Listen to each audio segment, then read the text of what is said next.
nyonso bapapa balobanga biso ntango ekoki biso sikoyo tomipesa na makambo misato bolingo mibeko lisango ya ntango ekoki ameka alobaki te akoningisa mokili ntango wana oyo ezali te maloba nyonso papa alobaki eza kokokana 100 ans ekobota makambo ebele keke nyonso komona yo ekoyemama na biloko na biso mama yo nde ozali mama ya mabota.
Bana ya ekolo République démocratique du Congo baindo baso bino baibozami na mokili mobimba tika ete kimia ya nkolo na biso tata mokonzi ya bule papa Simon Kimbangu Kiangani l'homme de l'éveil de la conscience africaine azala na bino bisika nyonso bosili bakuya kolanda biso bandeko na bino ya menga makimbango télévision onzela ya baitando oyo moko ya bisika oyo topona pona kopanza sango na ye pe kotalisa bino misala na ye na kati na mokili pe bongo na bongo ya mokolo molelo 10 octobre ezali bongo spécial mémorandum 2024 oyo baike bandeko ya République démocratique du Congo bana ya mboka bana ekolo basilaki bongo ko déposer na ba différents organes pona kotombola mokolo oyo ezali kolakisa solo bongo kufa pe lycée kwa ndenge tokoloba kufa pe mbotama ya papa Simon Kimbangu wazali bongo l'homme de paix wana biso na bino tozomi awa na kati ya engomba mokonzi Kinshasa na Maisha Park na Gombe précisément pour assister na conférence après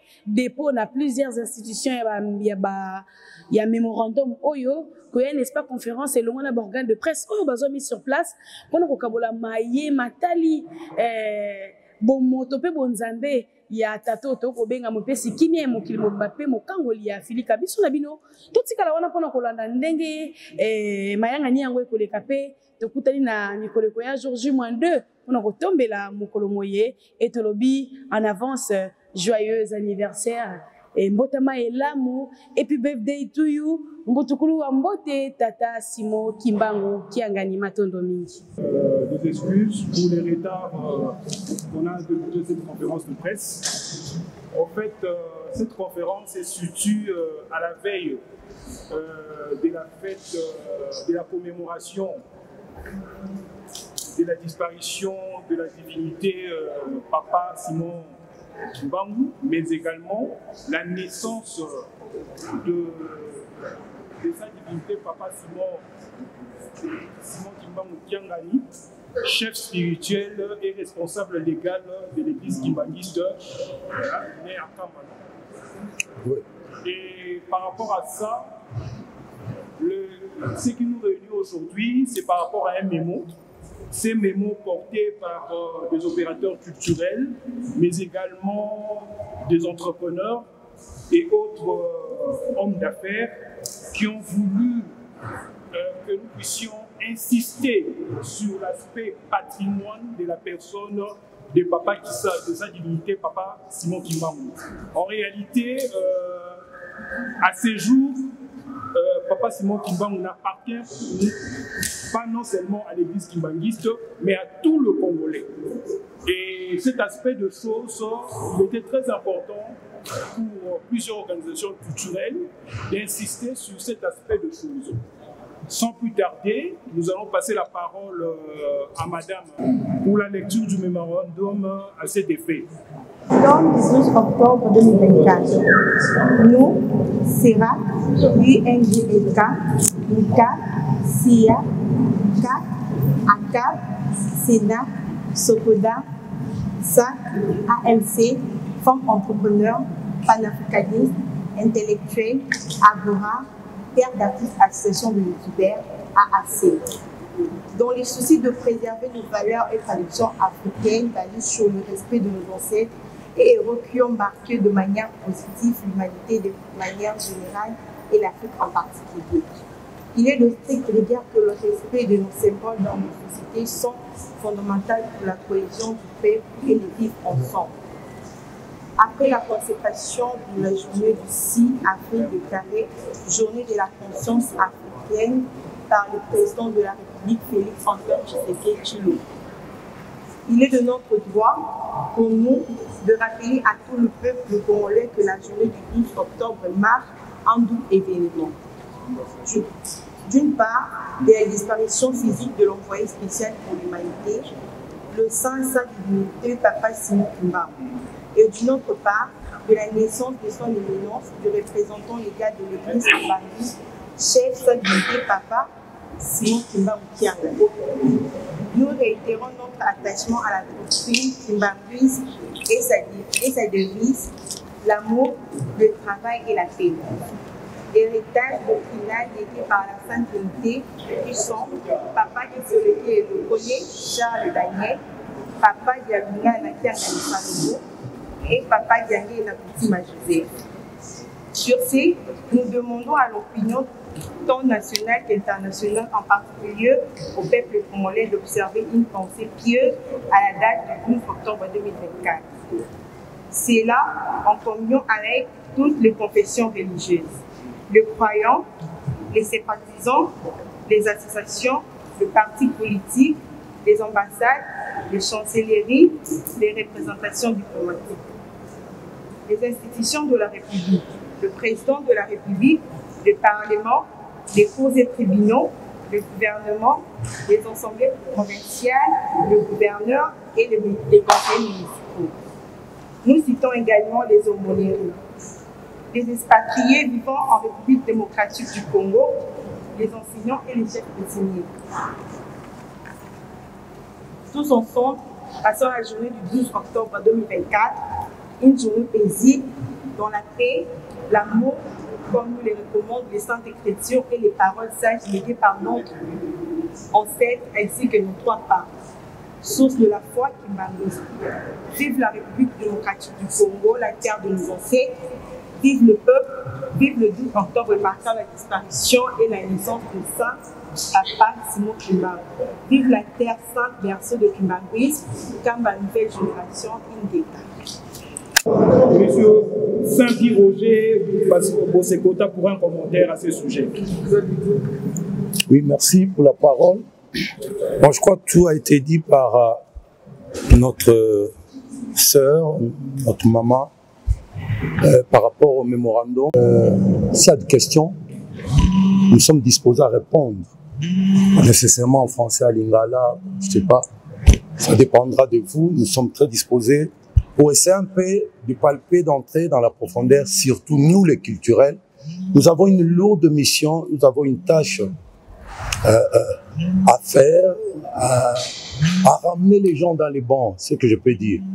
Parce que sans la culture dans un pays, c'est comme un peuple qui vit sans socle. Donc, voilà.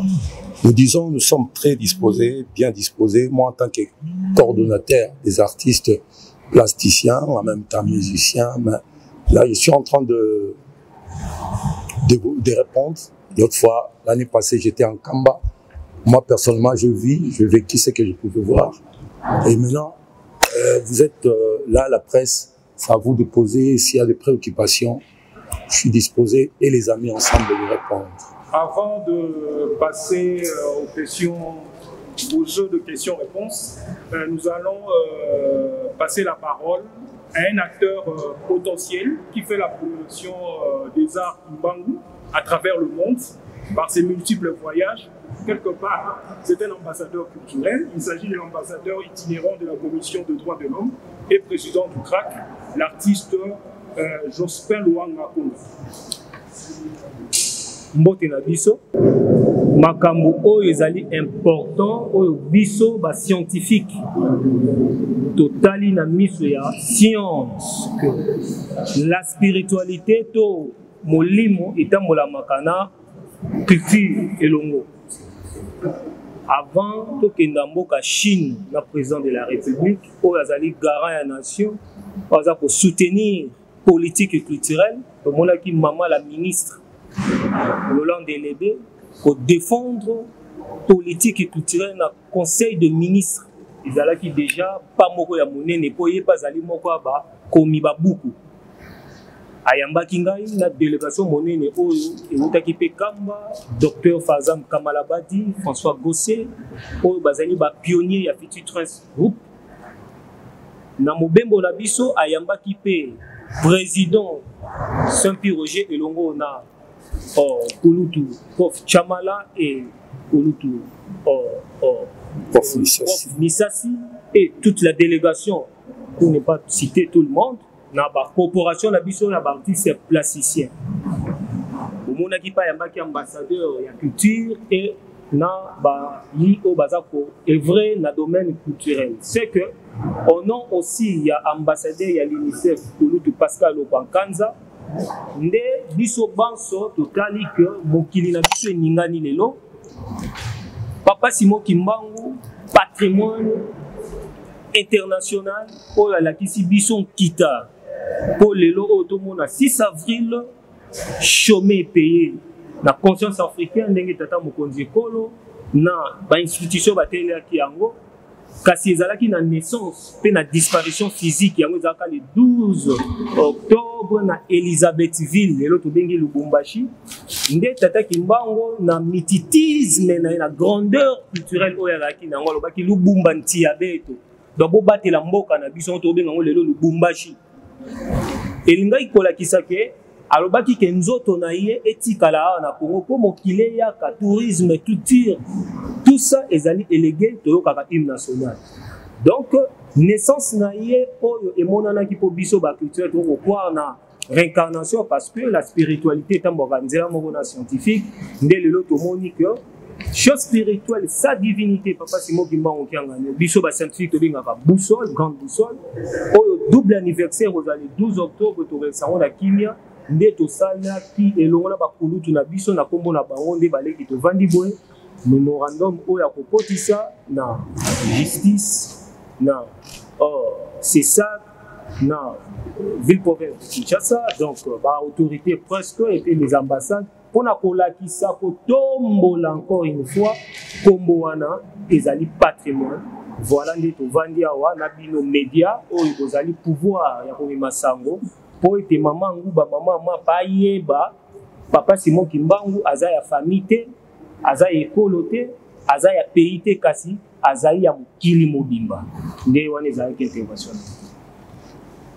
Pour rappel, Papa Simon Kimbangu a été emprisonné à Elisabethville où il a connu sa mort physique le 12 octobre 1951, avant que je puisse me tromper, 1951. Et c'est à cette date qu'est né son petit-fils, qui est le chef spirituel de l'église kimbanguiste et responsable légal de l'église kimbanguiste, en la personne de sa divinité, Papa Simon Kimbangu Kiangani. Sans plus tarder, l'artiste n'est pas seul ici devant. Il y a aussi Papa Cédric Abadi, qui est président d'Agora. S'il a un commentaire à faire par rapport au mémo qui vient d'être lu. Bon, voilà. On n'est pas là pour faire des discours, mais nous sommes là plutôt pour accompagner l'événement le 12 octobre. Alors, sur ces, indépendamment, il y a l'église, parce qu'il faut te préciser que l'activité à l'élo, les alliés activités de l'église kimbanguiste, les alliés activités à Congolais, Nyosu. On va se décider que par souvenir, parce que le prophète Simon Kimbangu Mokola Koufi a Koufaki pour la Congoté, a Koufaki pour la Baloubaté, a Koufaki pour la Batami Koussete, Batami Laïté. Après, à Bundagi Bitumba école, or école les alliés, Bongo Lelo, 26 provinces Nyosu. Alors, date le 12 octobre, et que la exclusivité te zali date ya ba congolais nyonso bongo mokolo wana ezali te ke auto opposé activité wana na activité mosusu sali que na mabongisi ya nzambe alingaki ezala na coïncidence moko oyo spirituellement eza na signification makasi mokolo papa Simon Kimbangu le prophète aza kokufa et ça là que le chef spirituel sa divinité papa Simon Kimbangu kiangana abota d'où congolais sur place azali oza obligatoire te kozala kimbangiste pour ndeto zali pe awa bano kimbangiste bazali mais tolingi désormais tobotsa na kati ya makanisi na biso ba congolais culture ya ko respecter ba oyo ba bundi pona solo likambo la libération ya likambo ya mboka parce que tout comme on remarquer le c'est avec facilité vraiment on a une personnalité après ce qui vit na pona écolo que mon total sur les réseaux sociaux a reciter comme on est avec légèreté oso ke na ba nucléaire ba paya bazali peine na bato yo ba incarner bikolo na bango donc les questions il y a religion kakate les ali question ya foi kakate mais ali question ya ikolo donc la date c'est le 12 octobre congolais c'est pas yazali o azali kimbangiste ayebi pas idini ba kimbangiste ba kena rusangana na à travers la ville de Kinshasa mais mingi ezala bongo na kati ya Terre Sainte na Nouvelle Jérusalem o ezali bongo cité en Kamba mais congolais ne sont dans le pays yazali ayebi que le 12 octobre a koki kozwa initiative te ya koluka ça l'activité mon concurrente pour désorienter opinion ils en atinaté donc le 12 octobre il y a 2024 ezali bongo na ndenge na tani pe ngai pe lokola na memo oyo ezali bongo placé sous l'égide ya paix na amour au place et pas oyo bolingo ezali et pas oyo kimi ezali bato babika kamalamu et pas oyo kimi ezali te bolingo ezali te ne pas désordre des arabes donc to senga vraiment na bapandi sango oyo bazali awa ya motu e rozala ko exploiter au maximum hein, ce qui est dit dans ces mémorandums pour la bande ko oyo bazouté à se déplacer même ba koyeba o toujours sur le lelo grâce na bino donc to senga vraiment na traitement il y a sujet oyo et ça les m'a dit de manière particulière avec une orientation positive. Merci. Merci les associations représentées ici. Chers amis de la presse, vous avez compris que c'est une démarche de conscientisation sur le valeur comme patrimoine culturel de Papa Simon Kimbangu. La balle est maintenant dans votre banc pour certaines questions d'éclaircissement. S'il vous plaît. Madame. Eleonore Kinunga, ma TV, je serai bilingue. Élevez un peu votre voix, madame. Pas de problème. Voilà.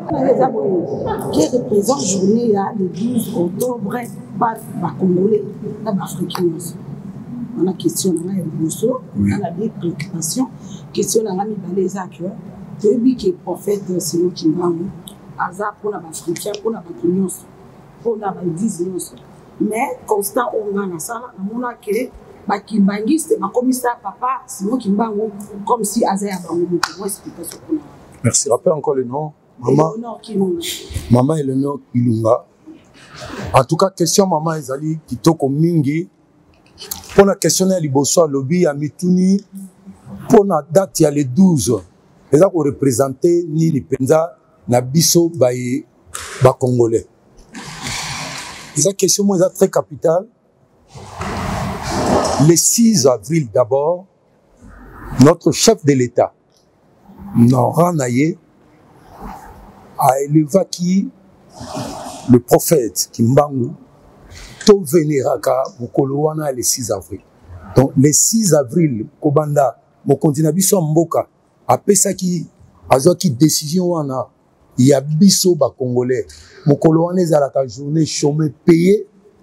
Donc to vénéraka kombo wana. Prophète Kimbangu alongwaki ya famille alongwa poli. Banda kalazaka pe ya famille te parce que aza déjà esprit. Azalaka famille te akape ya mutute. Mais mon colonel est kotalisa nation mobimba ke na mokili mobimba. Sans d'abord maman pour développer na mokili, faut vous en 5 éléments. Vous avez la langue na bino, vous avez la écriture na bino, vous avez un système politique, vous avez la éducation, forme éducation na bino et voilà. Hein? Na religion na bino, 5 éléments. Ce que tu as dit dans Sima, bon, écriture, tu as la est-ce que vous avez besoin écriture mandombe. Et dans l'écriture mandombe, base ya batu vandi na écriture parce que mboka se boza na code te et ça passe pour décoller. Donc mokolo ya les 6 soit na leur papa président na biso ya mboka apesa ki alobi journée chômé payé na baki ya to bandi ko dékofunga mokolo wana. Donc Congo pinde funga maki le 6 avril. Pona ko vénérer le prophète Kimbangu. Pona nini posto ki na mokili ya molimo kangami na nzoto ata osali nyonso esimbati. Je crois on est d'accord. Parce que nous avons force na biso utina nuna oye bombami. Et puis tout le monde est tout le monde. Donc écriture dans le biwana et yaki pe sama ki na valeur na prophète Kimbangu. Bala moko boye ba mindele ndenge ba ndai ko poursuivre ba yo kangaye. Ayeba ki déjà ke ba yo kangaye mais tango azo longwa aboka ki Descartes. Pas kundu pelekele 5 ED. Toko sala exercice na bino soko du 5 na de sangisango esika moko pesi 4 briques. 4 briques wana yango muteko koma makamu nyonso alphabet makamu tezo koma mana des chiffres wana. Soki ba ebakei déjà na kati na terre sainte na kuna na nkamba boko kuta ndako moko zali na elembo wana. Donc biso ba congolais. Elembo le 12 octobre oza ko célébrer mort na naissance. La son éminence Papa Simon Kiangani. Donc, Koko Koufi a bota milisusu. Donc, ezali résurrection, ezali ouverture, na mokili ya molimo nanu, et puis na bonzoto. Donc, tozali na bae, bazali na posa ya koyeba, Congolais toko ozala na ondenge tozali te, mais loko toke malimbe ko soigner na mokili ya molimo. Donc, tout ça, il est malam. Mais pour la deuxième question, na yo, Église Kimbangiste, atika eza yete moto akangi ba congolais nde batala kalikamba on libanda or eza likamba na bango et puis tout le monde a cause à la kimbangiste ou na forme ya église te mais olinga te koko na wana fo kanisa ka po belela kae pour na solution. Merci beaucoup. Je réponds au nom de Sarah Lebila, journaliste du magazine République, qui passe à Sous TV. Le 12 octobre, ESA, naissance et mort et naissance. Mort et naissance, il y a Papa Simon Kimbangu. Comment est-ce que date ils ont signifié deux événements? Kimbanguiste de la réincarnation. En fait, ça coïncidait, la mort de Papa Simon Kimbangu a coïncidé avec la naissance de son petit-fils. Curieusement. Et, donc c'est lui. Dans une lecture spirituelle, on parle de la réincarnation. Vous voyez? La continuité. Et puis, je voulais revenir, avant même que l'église kimbanguiste puisse considérer comme divinité Papa Simon Kimbangu, il faut dire qu'à ce jour, Papa Simon Kimbangu est inscrit comme patrimoine culturel. Vous comprenez par patrimoine culturel, chaque citoyen congolais doit promouvoir un de ses valeurs culturelles à la personne de Papa Simon Kimbangu. Donc aujourd'hui, si on parle de l'indépendance de la RDC, il a existé des éveilleurs de conscience, comme Papa Simon Kimbangu, qui a éveillé la conscience des citoyens congolais à l'époque assez libérés de l'esclavage, de la colonisation. Merci. Pour la maman, la spiritualité, tout le monde a mon limo. Les scientifiques sont malamu parce que la spiritualité, tout le monde est beau. Donc, dans l'aura spirituelle, ils ont un hasard. Parce que Fox ya mokili na biso o tovani na Congo comme tozana tapi Cuba wa tozana chrétien ndenge ndeko mosanto tikoloba touti na ba hermétique ba hiéroglyphe ba coptique donc ba koko na biso nzambe naissance ya mokili bandia o bongotanga bomona l'os du champ en mathématiques ya kala ça fait 22 000 ans avant notre heure. Papa Simon Kimbangu azalaki na ba batanga ka ba buku o ba bengi santo pona bato baza ba religieux bomona na Genèse, premier verset, que Mokilezalaki Molili. Sika, molimo nzambe eotamba likola mai pole gangi nzambe mongongo ne gangi pole biminde kombo atataki mbangu wana donc kombo neza na babuku tu Torah Bible papyrus et consort donc na divinité na azana grandeur lokola l'éléphant yo mutu komona na modèle ozo komona yango mona zo kosangisa catholique musulman athée tout bango tout wana bada forme na bana il a fallu les 12 ezala pona attraction à ton courant spirituel wana emonana po source ezala ndenge fleuve Nil fleuve Congo ni les bandits awa donc marambutu banda awa ba dingo berceau de l'humanité za hasard ndenge mokonzi ya monene ya pape wa Roma Jean-Paul Barake amoni nzamba botami na nord de l'Angola donc ezali ba principe o ba scientifique nde moni ba lobi ke lelo to tombeli yango comme patrimoine. Voilà, on a vraiment pour bâtir pona, c'est ça qui nous ensemble. Donc cette date-là, est-ce qu'il y aura une activité prévue pour le 12 et pour le moment, comment le pèlerin doit se faire. Donc voilà. Voilà, merci. Nathan, on a yamboba ndeko baloba, na we ko préciser bo. Soki olobi ya kala, oloba ya sika. Kala et kozala te soki sipeza te soki lelo oyo toza kotanga président Félix Antoine Tshisekedi Tshilombo parce que ezalaki na maréchal Mobutu comme président de la République ezalaki na président Kasavubu et l'ancien président Joseph Kabila Kabala donc il y a une continuité il y a l'état ndenge moko continuité ya spiritualité donc molimo et se réincarne kapo et puis sa confirmation à continuité. Hier, en 1921, le 10 septembre, dans Bandasan, dans le dit que Nikolo Ekoya, Bana Bakoye, et puis, tout le monde a président, tout le monde a généraux, tout le monde a chef d'entreprise, Congolais, les longs moni mémo, ils s'en gagnent, Congolais, mais Basali, donc, ça dit, ils ont hasard. Et puis, ce qui s'y faut caler, qui n'a continuité, ils ont la vie de suprême, des choses spirituelles.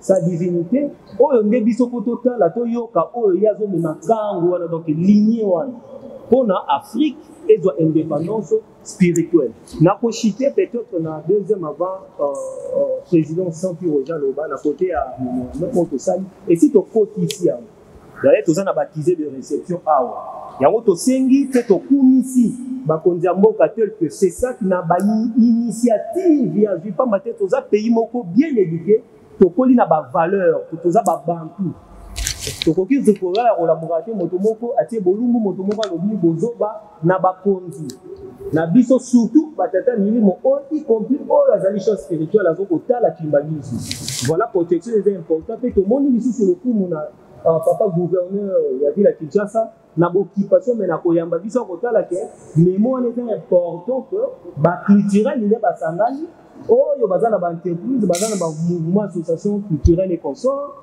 oyo pe l'état pesi bango mokumba baziongo et ministère de la justice et consort pour ne pas tout citer. Voilà mon OK na wa loba OK.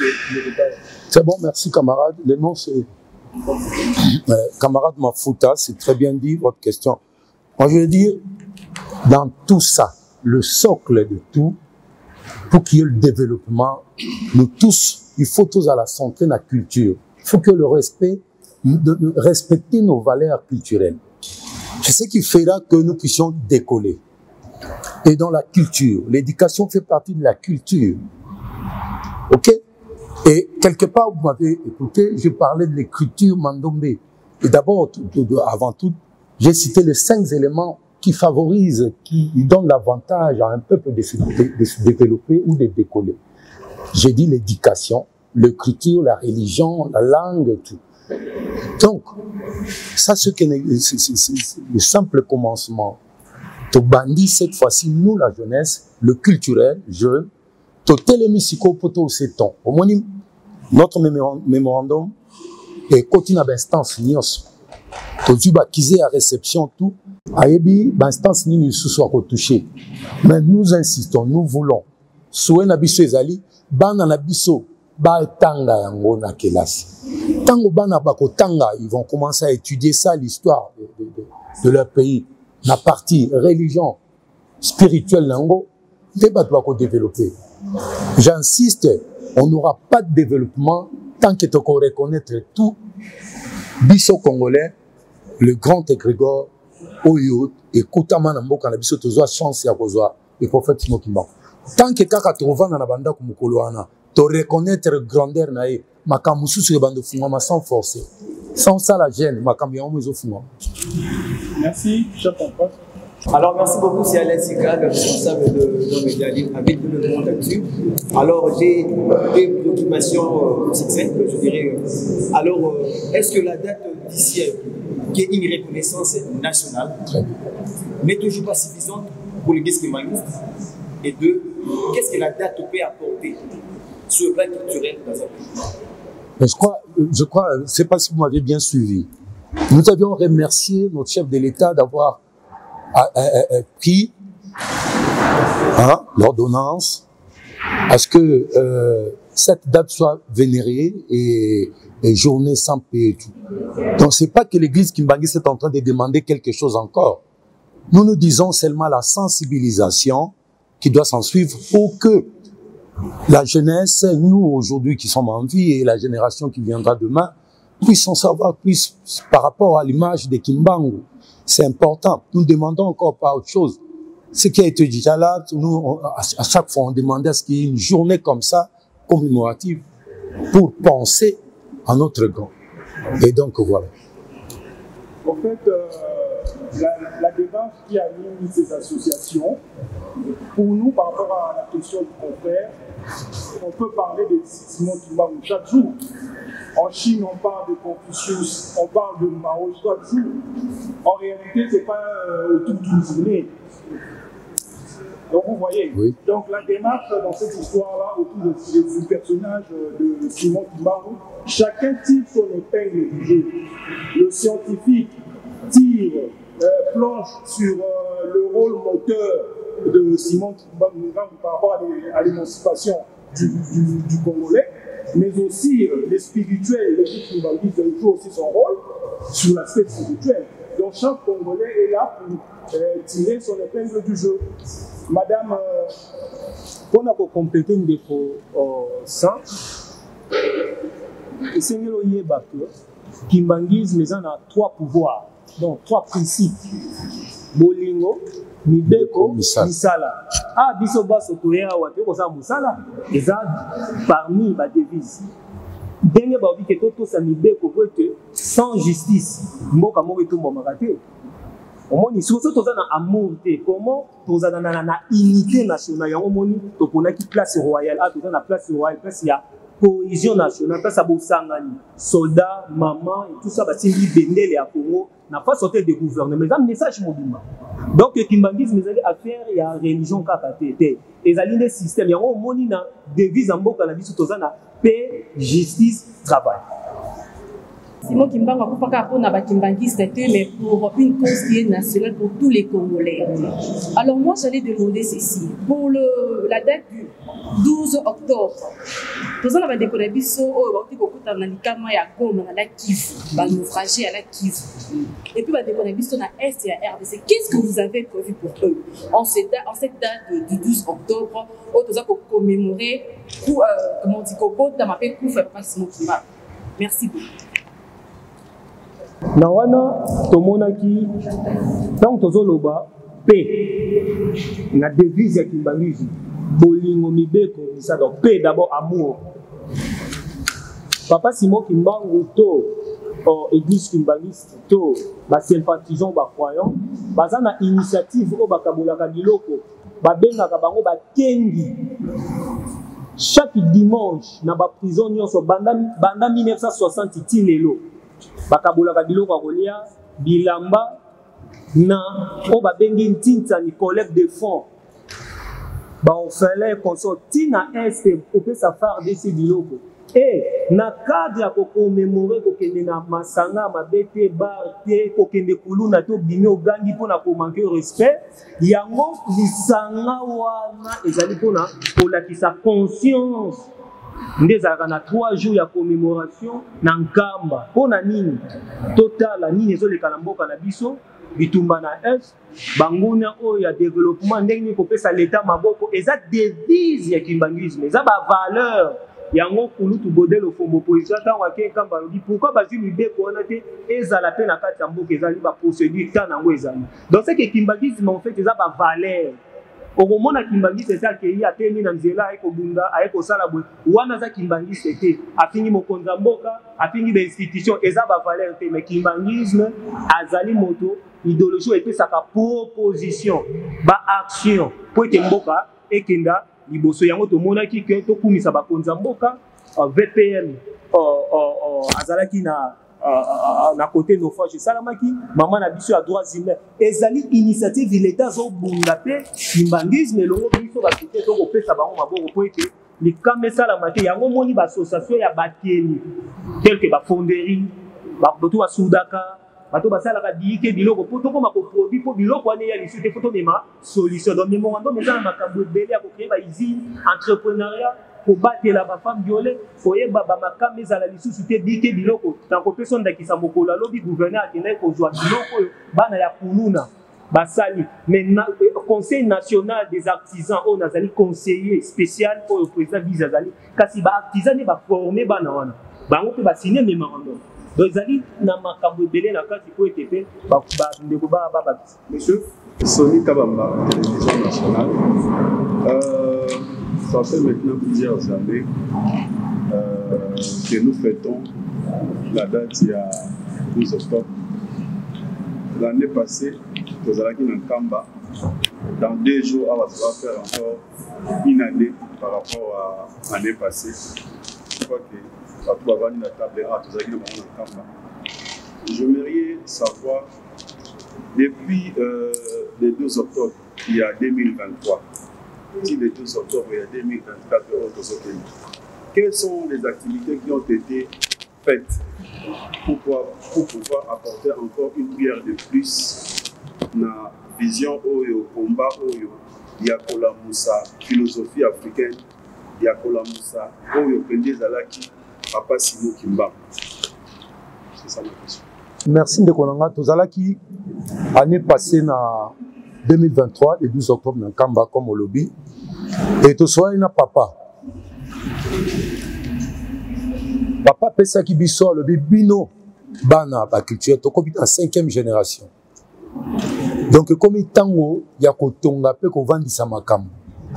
Et biso na niveau na biso o bazali déjà bazui chance ya kokende Terre Sainte. Dans Kamba Jérusalem, bamoni misala ningezo salam. Biso le rapesi biso orientation to yaki to kangai maboko te.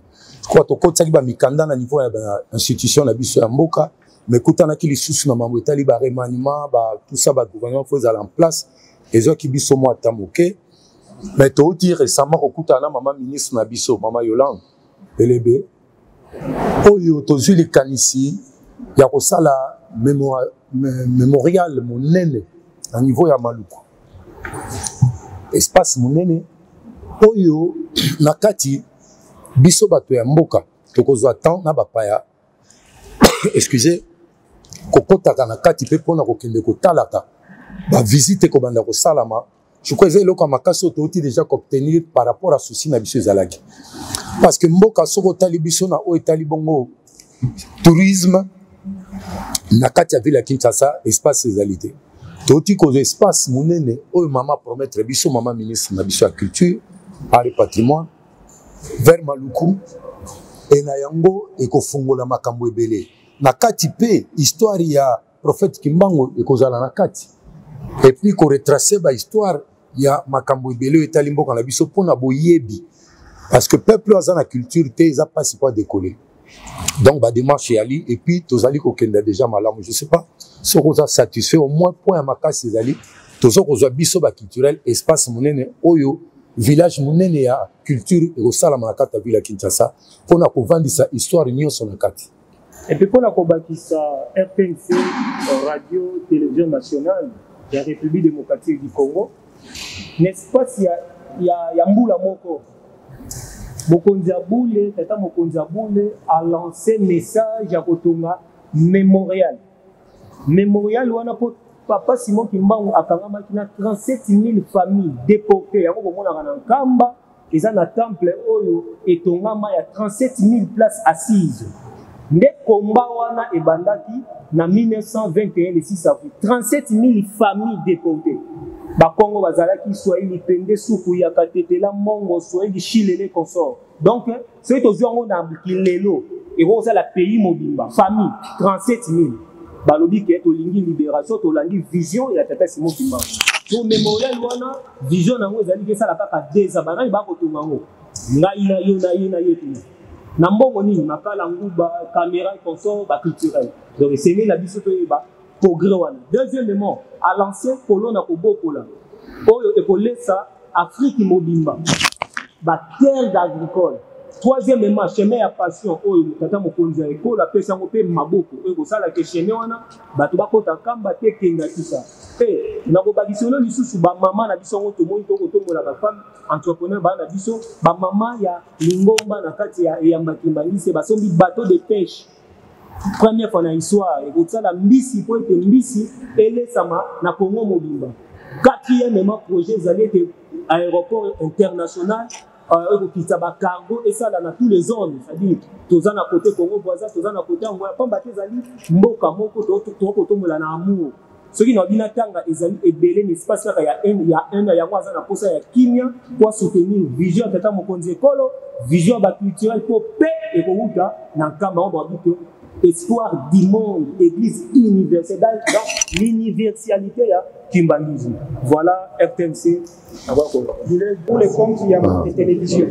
Dans la moindre des préoccupations, la première est que si on a une église Kimbangiste, bon, travaillera toujours dans le régime présidentiel, on a besoin de l'opposition. Pourquoi cette reconnaissance est soit qui moi tant et belé? Parce que l'église Kimbangiste va travailler dans le régime. Et pourquoi la reconnaissance il y a gâteau aussi moi tant et que vous reconnaître encore dans le 5e régime? La deuxième chose déjà, dans les réseaux sociaux, dans l'introduction, il y a une problématique à ce qui concerne le corps et Papa Simon Kimbangu, le prophète Nebiso. Et ça, normalement, parce que corps en Belgique, les autres soutiennent que non, ils sont en Kamba. Il y a 8 mois occasion où tu coudes un avion et corps et Papa Simon Kimbangu, ils sont en Belgique, donc ils sont en Kamba. Merci. Pour le bio, vous allez média, ma télévision. Ma télévision. Oh, c'est où tu as Elisabethville. Wanakutu, Papa Félix Azalagite, Papa Kassarou Aïté, Zaki, gouvernement Congo belge. Ba belge ne basaki mamunion c'est kitaki na bichingobila na recommandé zaki les 2 juillet et kei na matadi mayo ba kulu tu banso ba politicien ba c'est kinaki waniza fo débat ezali oyo Seigneur Rochero Taboulé na Papa Franco Baimbaka Kisasa Makambo. Mutumso za la question? Non non, j'en ai répondu à ajouter. La question non lobby soki olingo vérifier ka malamu. Au commune en Kamba, tous la culture wana ya kokende kokala kape ko reza na okawana. Parce que mutu kango démarrer qui se zonga aéroport kokende na ba belge. Ndeko tuni motuna. Est-ce que zolanda ngai wana? Très bien eloko tuni wana parce que toyoka kango metolanda te po ezali façon ya koluka ko masquer ba makambu ba vérité. Mutu ka o memaka nzoto ya prophète Nabiso ezala kaka wana na sima ya temple. En verre là. Donc très bien protégé. Kenda wana tuna ba question et il faut toujours au senga biso ba culturel na bande ko tout ba congolais tous un système au na ba bibliothèque na biso ezali na centre Kimbangiste on a Sayo na Kasavubu et puis kuna soko zui tenté na niveau ya kam l'accès facile gratuit ezaka na makambuté mindondo pesate kuna okatepe donc question na banda lelo bande ko so ba congolais bolongola na mitu na bino ndenge mingi bakanisa ke corps ya prophète Nabiso ya Galibanda te soko côté aux chance et que papa pesi autorisation kota na kata mausolée kaka na kokota no bando senti ba vibration na ndoko comprendre yewa.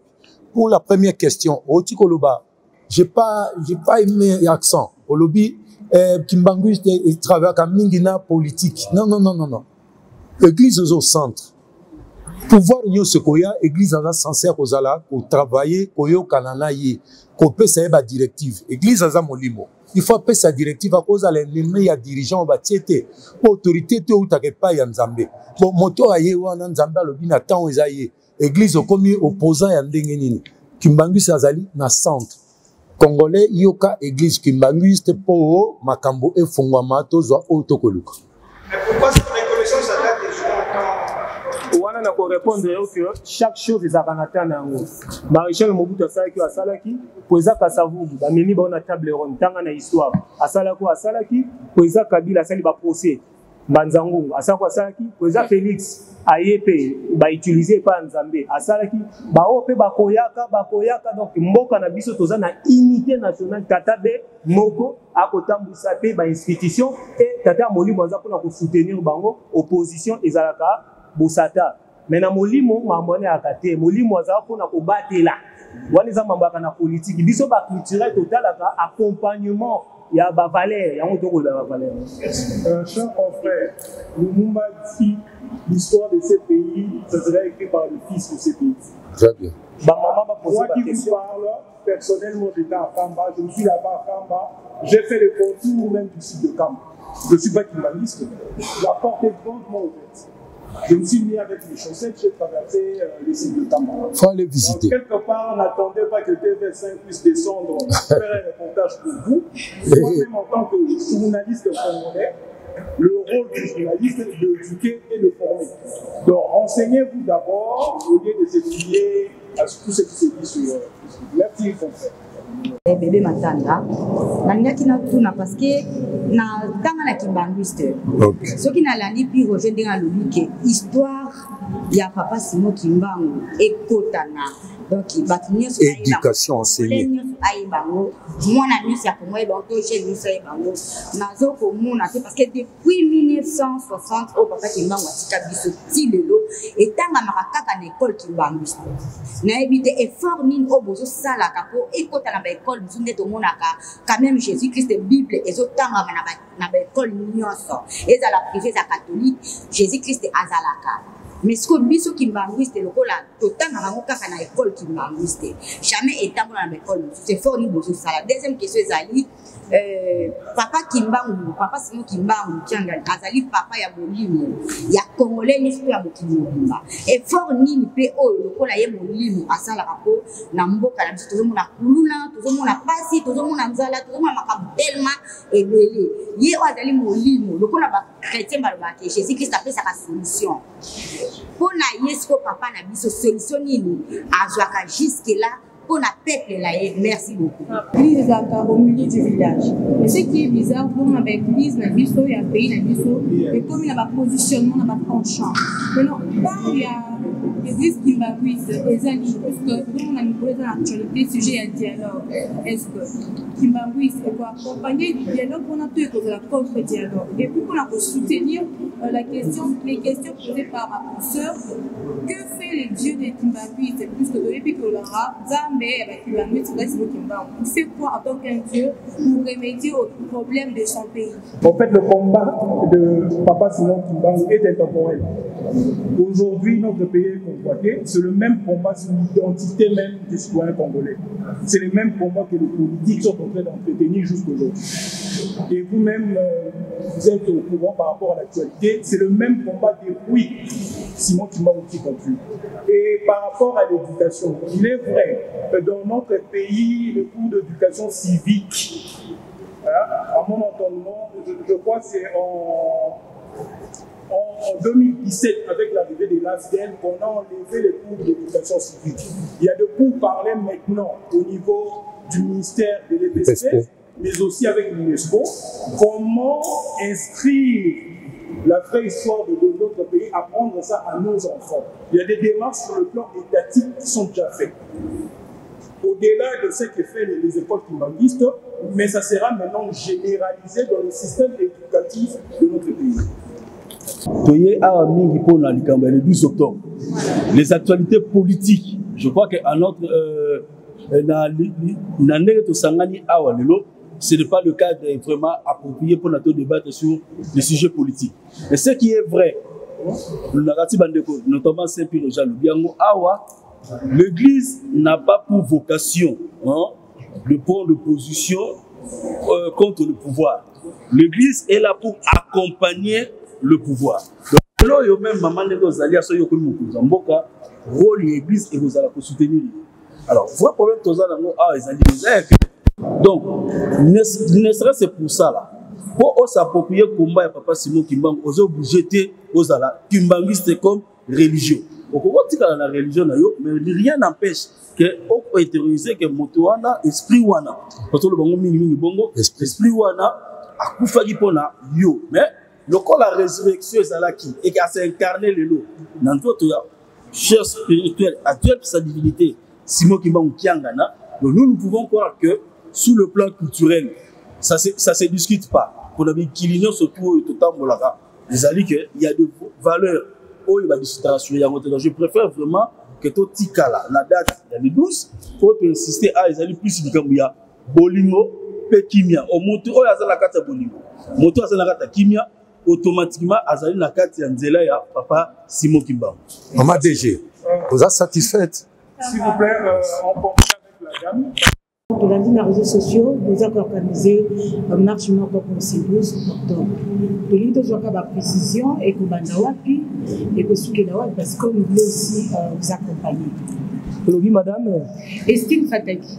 Comme nos médias, on l'a officiellement au source. De lundi, on a réseaux sociaux. Na bakonzi ya mboka ba culturel oyo tovandi bino média oyo bopesaka message ezali officiel oyo notre frère excellence papa Christian Bosembe bazosala ba effort mpona kozongisa droiture na média na biso toza na message officiel te. D'ailleurs ba église na Congo eza asben edépendaka na mibeko ya mboka esalaka ba marche ya contestation te kamba eza pona pena amour papa Simon Kimbangu ba date ne banda 1921 ti lelo ezalaka kaka ko accompagner pe na éducation ndenge tolobi eza na marche moko te oyo gouvernement to ville apesa autorisation mais oyo biso toyebi to le 12 octobre biso na bino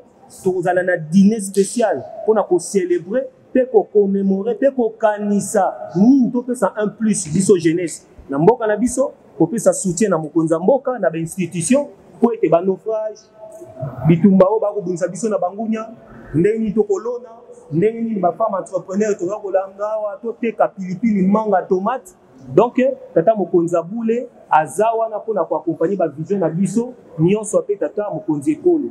Donc il y a pas marche mais au biso to sali eza juste pour réveiller pe ko teka encore une fois le coup matata Simon Kimbangu lokola ozali maman ndeko ozali na liloba. Je crois maman c'est bon. Oui, c'est bon, merci. Il y a un LTV, émission des alliés sur le Congo. Dans les cas, nous avons mis ça depuis automatique. Ça, de la 10 octobre. 12, pardon. Pour ce sont les émissions des alliés Koufa, PC quoi, la tata Funkibangu. Et là, on est pour confirmer les alliés Bongo. On a un bousseau. Il y a mis par les alliés. Pour se solliciter par contre, moment nous sommes pas pour l'année.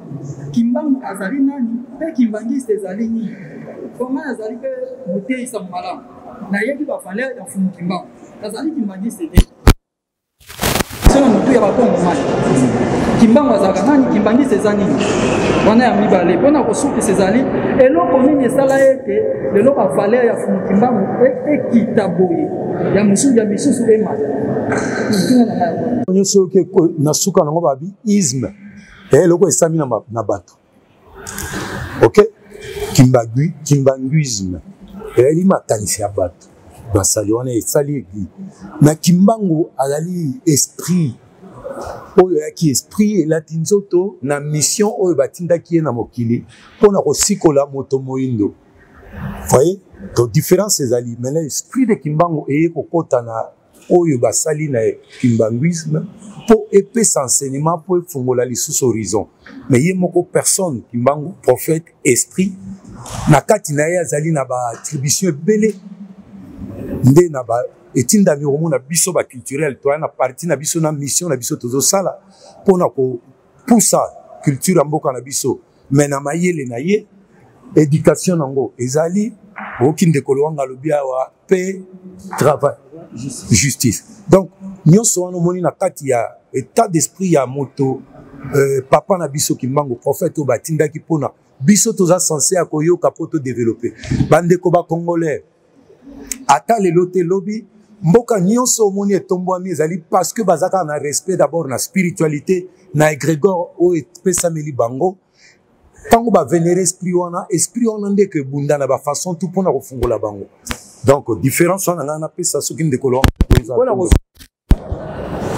kimbangisme oyo ezali idéologie tata kimbango aza grand esprit akita te parce que esprit bakitisaka yango te mais kobosana te toza na occupation euti wapi occidentale ça fait au moins depuis la traite des Griers ti lelo après il y a 4400 ans d'esclavagisme mais mamozolo basiko po botami lelo mais au éviter que yo mutu au salaka première écriture au salaka ba tout ça yango za ba effort ba culturel bazo sala pona pour réécrire histoire ndenge tata kimbango inspira qui grand-père Patrice Emery Lumumba donc to confondre tata Simon Kimbangu na fanatisme te to confondre tata Simon Kimbangu na famille te to confondre te otangaka na classe to confondre te parce que l'esprit est bimisaka identité quelque part pour yeba te dimaki awa ça c'est une identité mais pour œuvrer dans le monde spirituel to ko lobela ngona ba média to ko ka ko silisa ngo te minute aussi là dépendre na nengo zali ya on a lobaki ozalaki to bi azalo ko l'éléphant mutu ako dessiner to za ba peintre ba sculpteur ko monise ki modi ki azawana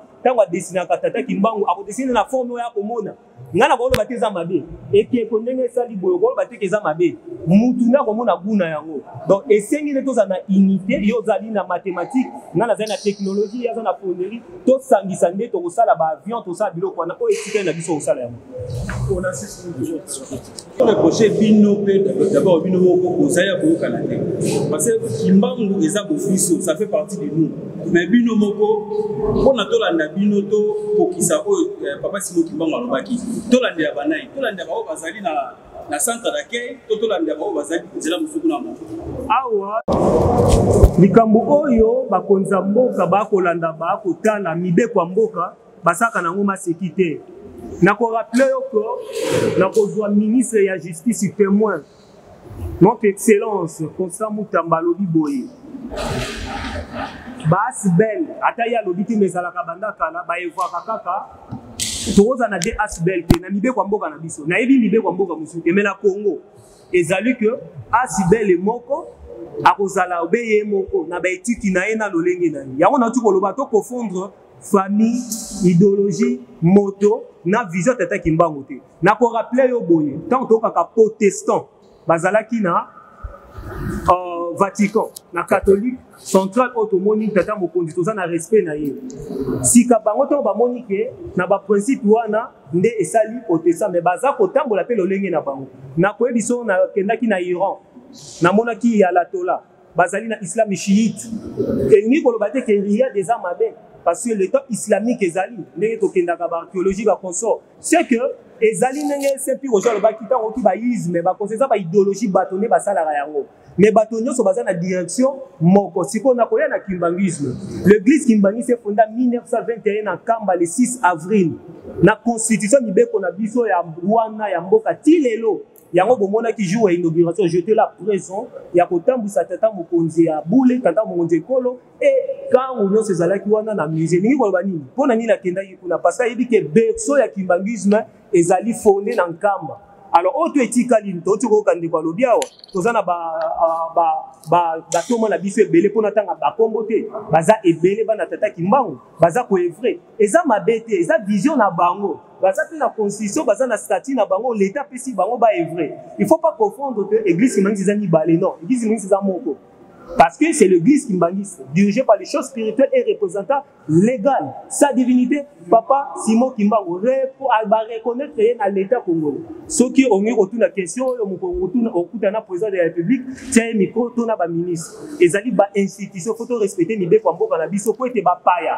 ba to sa biso pe ba yeba que tozana kita moneno tozana ngo baton bon merci l'artiste Luanga bayanga ni pe komi na suka so on peut s'appeler Moussa Baolo Basuka il y a conclusion Oeza Média lelo toza ko célébrer dans 2 jours le 12 octobre na kombo ya bakulutu na biso soki totangi bakombo bazali belé ba pesi biso bénédiction to pesi bango merci o ezali ba asbel ba sculpture et consort po ete tosala mémorandum oyo biso nde tobandaka po toza bapeintre basculpteur bayike makambo ya science totombola tata Kimbangu bino mpe média bozali komema yango ekota mama nguba mama amapa ayeba ke kimbangisme to tata Kimbangu ezali ya ye topanza yango na mokili mobimba tozala fier ya kozala bakongolais tolinga mboka na biso na amour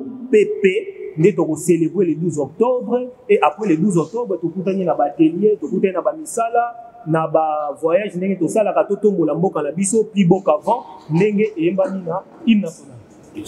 Obi hymne national, Cédric Kapasi, Sougissa Mayangani on a hymne national parce qu'il s'agit d'élever un patrimoine pour notre pays à la personne de Papa Simon Kimbangu. Merci. Découvrir, aïe bien que vous n'avez déjà aussi mais voilà, tout le ensemble. 1, 2, 3. Debout, Congolais, unis par le sang, unis par le sang, pour l'indépendance, et son enfant, longtemps couplé. Et pour les bons, maintenant les libérés dans la paix au peuple ardent. Salut la paix, nous bâtirons un pays plus beau qu'avant, dans la paix citoyen. Entouré, lui est sacré de notre solidarité, fièrement. Saluer l'emblème de notre souveraineté. Congo, don béni, Congo, les aïeux, Congo, au pays, Congo, bien-aimé, Congo. Nous perdrons ton soleil, nous assurerons ta grande 30 juin, au soleil. 30 juin, du 30 juin, jour sacré, sois les témoins, jour sacré de l'immortel, serment de liberté. Et nous lèverons à notre postérité pour toujours. Merci.